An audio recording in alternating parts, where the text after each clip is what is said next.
ప్రభునందు నాకు అత్యంత ప్రియమైనటువంటి వాళ్ళారా, మన ప్రభువును రక్షకుడైనటువంటి యేసుక్రీస్తు వారి యొక్క శుభనామంలో మీ అందరికీ నా హృదయపూర్వకమైన శుభములు వందనములు తెలియజేస్తున్నాను. ఉదయకాల సమయం దేవుని వాక్యాన్ని ధ్యానం చేసుకుందాము. ఈరోజు వాక్య ధ్యానం కొరకు మనం తీసుకున్నటువంటి లేఖన భాగము కీర్తన గ్రంథము 37వ కీర్తన 5వ వచనం చదువుకుందాం. నీ మార్గమును యెహోవాకు అప్పగింపుము, నీవు ఆయనను నమ్ముకొనుము, ఆయన నీ కార్యము నెరవేర్చును. దేవుడి నామమునకు మహిమ కలుగును గాక. ఉదయకాలం వాక్యం వింటున్నటువంటి మీతోనూ నాతోనూ ప్రభు మాట్లాడుతున్నాడు. మన జీవితాల్లో కార్యాలు జరగాలంటే, కార్యాల కొరకు ఎదురు చూస్తున్నట్టు మనం చేయవలసింది ఏంటో ఇక్కడ వాక్యం తేటగా మనకు తెలియజేస్తూ ఉంది. మొట్టమొదటిగా పిల్లారా, మన జీవితంలో ఒక కార్యం జరగాలి, ఒక నూతన కార్యం జరగాలి, ఒక ఆశ్చర్యకార్యం జరగాలి, మన జీవితంలో ఒక అద్భుతం దేవుడు చేయాలి అని ఆశ కలిగిన వారు మొట్టమొదటి చేయవలసింది ఏంటంటే, మన మార్గాన్ని యెహోవాకు అప్పగించాలి. మన సొంత మార్గంలో మనం ప్రయాణం చేయటం మానివేసి, మన స్వచిత్తం మీద ఆధారపడకుండా, మన స్వబుద్ధిని ఆధారం చేసుకోకుండా దేవుని చిత్తానికి మనం అప్పగించుకొని, ప్రభువా నీ చిత్త ప్రకారం నడిపించు, నేను నడవలసిన మార్గాన్ని నాకు చూపించని దేవుని చిత్తానికి మనం అప్పగించుకోవాలి. అప్పుడు ఆయన మన చేయి పట్టుకొని ముందుండి మనకి శ్రేష్టమైన మార్గంలో మనల్ని నడిపించి మనం చేరవలసిన గమ్యానికి ఆయన చేరుస్తాడు. రెండవదిగా ఏం చేయాలంటే, మనము ఆయనను నమ్ముకోవాలి. నీవు ఆయనను నమ్ముకొనుము అంటే మనం ఏం చేయాలంటే ఆయన నమ్ముకోవాలి. తప్పకుండా దేవుడు నా జీవితంలో మేలు చేస్తాడనే విశ్వాసం మనలో ఉండాలి. ఆవగింజంత విశ్వాసం మనలో ఉంటే అద్భుతాలు చేసే దేవుడు మన దేవుడు. ఆ విశ్వాసాన్ని బట్టి దేవుడు క్రియ చేసే దేవుడు కాబట్టి ఎలాంటి అపనమ్మకం అనేది మనం లేకపోకుండా ఏదో చేస్తున్నాం కానీ ప్రార్థన జవాబు రావట్లేదు అనుకోవటం కాదు, కానీ తప్పకుండా నా దేవుడు ప్రార్థన ఆలకించే దేవుడు.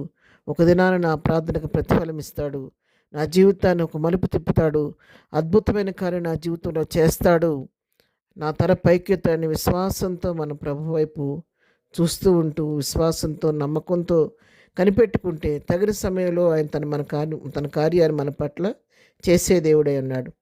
దేవుడు తగిన సమయం మంది మిమ్మల్ని హెచ్చించినట్లు అని బలిష్టమైన చేతి క్రింద దేని మనసుకులై ఉండి అని చెప్పి పేతురు భక్తుడు చెప్పిన రీతిగా మనం ఆయన బలిష్టమైన చేతి కింద మౌనంగా కనిపెట్టుకుంటూ దీనులమై కనిపెట్టుకుంటూ ఉంటే దేవుని సమయంలో వచ్చినప్పుడు ఆయన తప్పకుండా నీ జీవితంలో నా జీవితంలో అద్భుతాన్ని చేసే దేవుడై ఉన్నాడు. యెషయా ప్రవక్త కూడా ఇక్కడ తెలియచేస్తున్నాడు. యెషయా గ్రంథము 48వ అధ్యాయం 17వ వచనం మనం చదువుకుందాము. నీ విమోచకుడును ఇశ్రాయేలు పరిశుద్ధ దేవుడినైన యెహోవా ఈలాగు సెలవిచ్చుతున్నాడు, నీకు ప్రయోజనము కలుగునట్లు నీ దేవుడినైన యెహోవానగు నేనే నీకు ఉపదేశము చేయుదును, నీవు నడవలసిన త్రోవను నిన్ను నడిపించుదును. ఆమేన్. దేవుడి నామమునకు మహిమ కలుగును గాక. ఎంత స్పష్టంగా చెప్తున్నాడు చూడండి. నీకు ప్రయోజనం కలుగునట్లు నీ దేవుడినైనా యెహోవానగు నేనే నీకు ఉపదేశం చేస్తానంటున్నాడు. ఎప్పుడు మనం ఆయన మీద నమ్మకం ఉంచినప్పుడు, మన మార్గాన్ని ఆయనకు అప్పగించినప్పుడు దేవుడే స్వయంగా మన విషయంలో జోక్యం చేసుకొని ప్రయోజనకరమైన రీతిలో మనల్ని నడిపిస్తాడు. ఆయనే మనకు ఉపదేశం చేస్తాడు. నా కుమార్తె ఆ విధంగా కాదు, ఈ విధంగా వెళ్ళు, నా కుమారుడు అలా కాదు, ఇలాగ వెళ్ళు అని చెప్పని, ఇలా చెయ్యి అలా చెయ్యి అని ఆయన గైడెన్స్ ఇస్తూ ఉంటాడంట. నువ్వు నడవలసిన త్రోవ నిన్ను నడిపించుదు నన్ను. మనం ఏ మార్గం నడవాలో కూడా ప్రభు తెలియచేస్తాడంట. ఇంత గొప్ప దేవుడు మన పక్షంగా ఉండి ఉపదేశం చేస్తానని, నడవలసిన మార్గాన్ని చూపిస్తానని వాగ్దానం చేస్తూ ఉండగా పరిస్థితులకు పరిసరాలకు ఎదురవుతున్న సమస్యలకు భయపడక కృంగిపోక సమస్తను చేయటం శక్తిగా దేవుని వైపు చూస్తూ, ప్రభువా నూతన సంవత్సరంలో నా చేయి పట్టుకొని నూతన విధానాన్ని నడిపించు, నడవలసిన మార్గాన్ని నాకు చూపించు, నాకు ఉపదేశం చేసి నీ చిత్తానుసారం నన్ను గైడ్ చేయమని ప్రభు హస్తాలకు మనం అప్పగించుకుందాం. మన మార్గాన్ని ఆయనకు అప్పగిద్దాము. ఆయన విశ్వాసంతో ఆయన కార్యం కొరకు ఓపికతో ఎదురు చూద్దాం. అలాంటి కృపా ధన్యత ప్రభు మనకందరికీ దయచేయనుగాక. ఆమెన్. ప్రార్థన. ప్రేమగలిగిన తండ్రి, పరిశుద్ధాన్ని పాదములకు వందనాలు.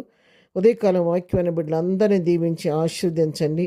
ప్రత్యేకంగా దినం ప్రభా, కృంగిని స్థితిలో నెమ్మది లేకుండా, ఆదరణ లేకుండా, నా జీవితం ఇంతేనా, నా జీవితం లేక మేలనేది రాదా, నా జీవితంలో నాకు పరిస్థితులు ఎప్పుడు మారుతాయని ఎదురు చూస్తున్న బిడ్డలతో మీరు మాట్లాడినందుకు నీకు వందనాలు. అటు బిడ్డల్ని మీరు కనికరించారు, కన్నీటిని తొడవండి నాయన. ఈ సంవత్సరం మీరు వారికి ఉపదేశం చేయండి, వారి చేయి మీరు పట్టుకోండి, వారు నడవలసిన మార్గాన్ని మీరు వారికి చూపించిన ఆయన పరిశుద్ధాత్మ దేవ వారి జీవితాల్లో ఈ సంవత్సరం నీ కార్యం నూతనంగా జరిగించి వారి నోటి నవ్వు కలిగిచ్చేయండి. ఇదనం మేము చేయ పని పాటలో రాకపోకలు క్షేమం దయచేయండి. ఇదనం బర్త్డే మ్యారేజ్ చేసుకున్న వాళ్ళందరినీ దీవించి ఆశీర్దించమని, ప్రతి వారి పట్ల నీ కృప విస్తరింపచేయమని ఏసునామలో ప్రార్థించడి పొందుకొని ఉన్నాము తండ్రి. ఆమెన్. ప్రభు కృప సదాకాలం మనందరికీ తోడై నడిపించును గాక. ఆమెన్.